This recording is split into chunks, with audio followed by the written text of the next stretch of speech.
Welcome to this special episode of SINspirational Moments. And the reason today I am going to share something very personal is because we all go through some challenging times, and it's how we respond that really matters.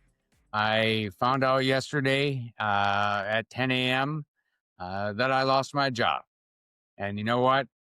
That's not easy to hear, especially when it's a job that you love and one that you have been doing your best at being able to, perform.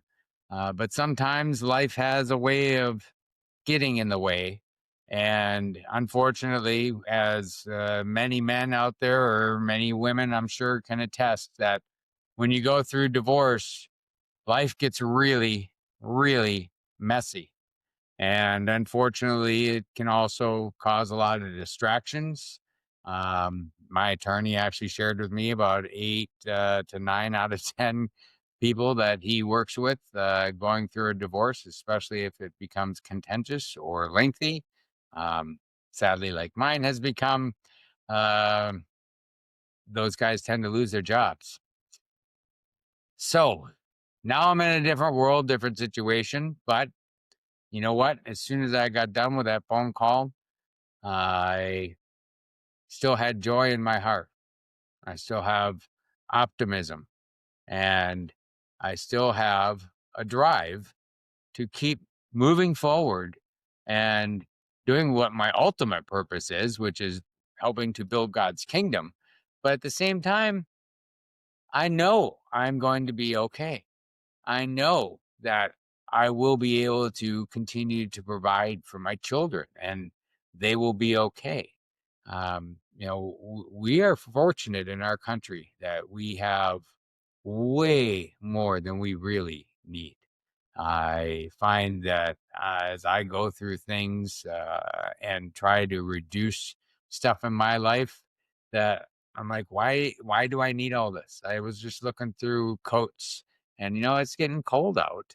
And I'm looking at a bunch of these coats. I'm like, there's no way I can wear all of these. And as I'm rifling through some of them, going, when was the last time I even wore that one? So guess what? About 70% of my coats just got donated today. Uh, I'd rather somebody benefits and uses them than for me to feel like it's a great thing to have them. Because sometimes it's a cluttering in our minds and in our lives when we have too much stuff. But getting back to, getting fired, one of the very first things I did, actually, it was the very first thing I did after getting up from the desk and realizing I needed to figure out the next step, is I actually went and created my next top 10 things to do because I'm fired. No joke. That's up on my fridge, and it's the stuff that I'm working to finish up as I work my way back into what God has planned for me next. I think that I am released for a few different reasons. And I say released. I was feeling, because the last 3 years I've worked remote. Um, and at a point in time, that gets to be a little bit of a challenge, especially when you're going through a divorce, and more especially when you live rurally and there is nobody really around. So I think that was one of the reasons God had a plan for me to make a shift. The other is I think we are on the right track with some of our stuff that we're doing with Faithful Sinners, especially with Street Sinners. That's going to be starting up here this week. I'm super excited about that. And the launch of our book, getting my book out there, The Fables of Lucian and Nick's Wings of Hope. We got a lot of readers. We actually had students. I got a photo today of a student who was reading it during their quiet time at school. How awesome. So I've got study session groups that I see coming from all that, and many, many more in the series of Lucian and Nix as well, plus a third character I can't wait to introduce. But I think, again, it all goes back to living with intention versus reaction. I believe that things are going to get challenging.